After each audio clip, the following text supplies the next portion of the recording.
Well, welcome once again to a time value of money video.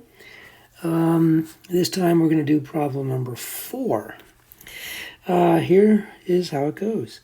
At date 0, you deposit $4 million into a bank account with a guaranteed permanent monthly interest rate of 1%. If you withdraw $50,000 each month, beginning at date 1,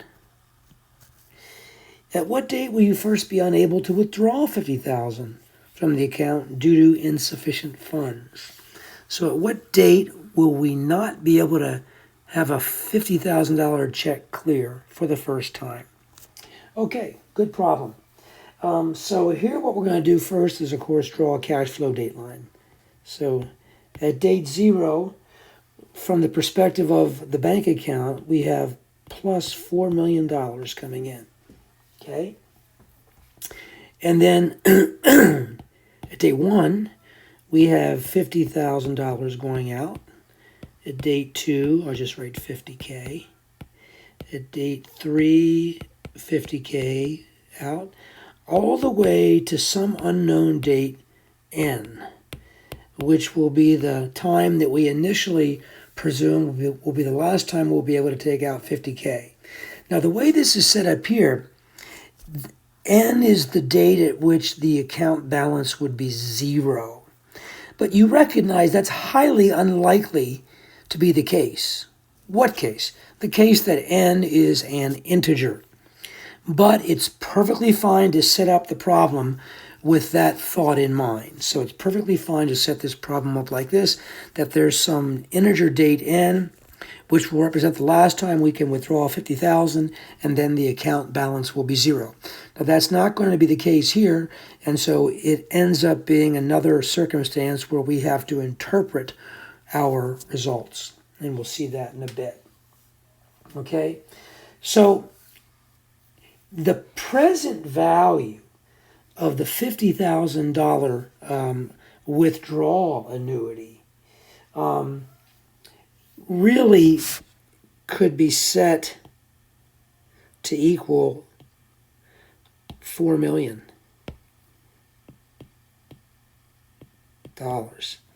Okay, so if the date 0 value of that annuity were $4 million, I guess technically minus $4 million, then the minus $4 million at date 0 in present value or date 0 terms would be able to be added to the plus $4 million at date 0, and it would zero out, which would mean we did our job in present value terms.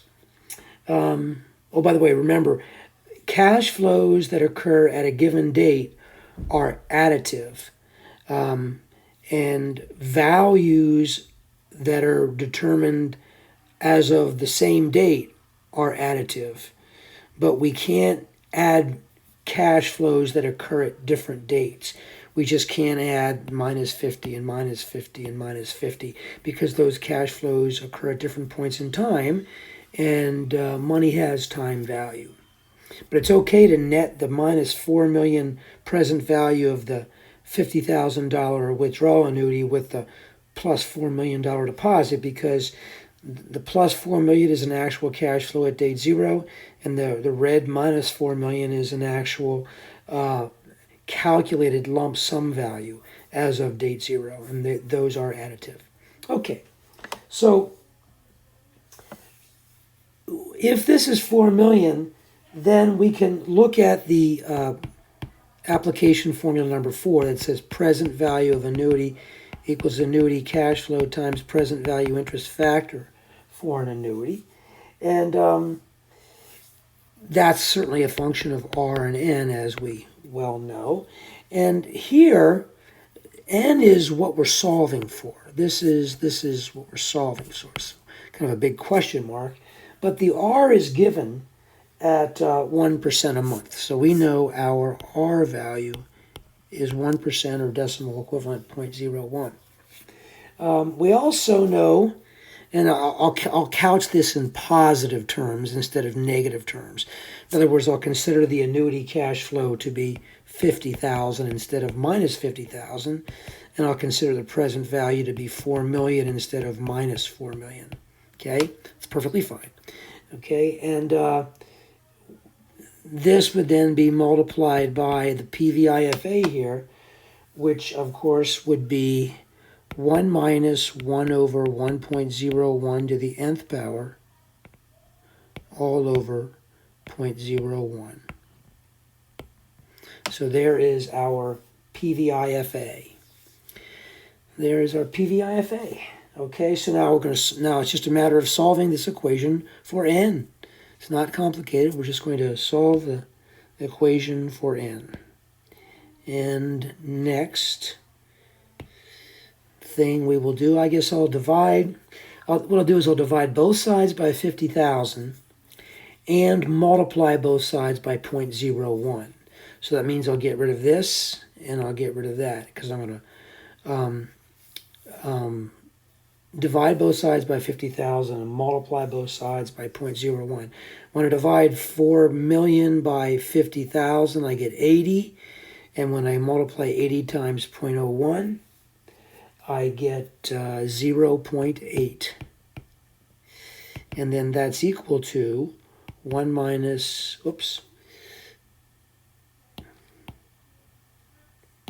that's equal to 1 minus 1 over 1.01 to the nth power. Well, let's solve for n. Probably easier if we write this in the following manner. I'll write this as 0.8 equals 1 minus 1.01 to the minus n. Okay, more comfortable notation for us. Now I'll subtract 1 from both sides. So I get minus 0.2 equals minus 1.01 to the minus n power. And then I'll divide both sides or by minus 1 or multiply both sides by minus 1. Doesn't matter. 0.2 equals 1.01 to the minus n. And now I will take the natural log of both sides. Why? Because the variable whose value we're solving for appears as an exponent. So an easy way to work with that is to take the natural log of both sides. So the natural log of 0.2 equals minus n times the natural log of 1.01. And then it's obvious that minus n equals, I've got to divide both sides by natural log of 1.01 equals the natural log of 0.2 divided by the natural log of 1.01. And that equals minus n. Or we could say that n is equal to minus ln of 0.2 divided by ln of 1.01. Okay. And in this case, we have n is equal to minus, and then this ratio of natural logs is minus 161.747. Okay, so minus times a minus, so we're left with n equals 161.747. All right, so we have the value of n. Now let's go back to our problem. And what we were solving for is the first date at which we'd be unable to withdraw 50,000 from the account.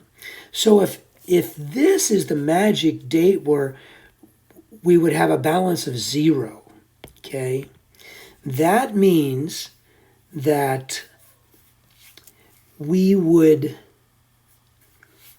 at date 161, we'd be able to make a withdrawal, but at date 162, we would not be able to make a withdrawal. So the answer to the question is date 162. So that's the first date where we would not be able to make a withdrawal of 50,000 from our account. And again, it's a matter of interpreting the meaning of that, 161.747. Again, the 161st time that we tried to withdraw 50,000, it would work. But the 162nd time, we'd get if we tried to cash a check, we'd get an insufficient funds notice for that. So this is one nice way of solving this problem. And there's another way, which I think you'll find interesting. So I'll solve it the other way also for you. So now date 162, you divide it by 12. It's something like, what, 13, 14 years, something like that. And don't forget, you might say, well, why don't you just divide 50,000 into 4 million? Well, of course, that's ignoring the time value of money. But what you have to remember is that at date 0, when we get the $4 million, the $4 million is earning interest at a rate of 1% a month. And then 1 month later, we withdraw 50,000, and therefore 50,000 of that 4 million is not earning interest for the remainder of the period during which withdrawals can be made. And that's an interesting way of looking at this. In fact, that's the alternate way of doing this problem. So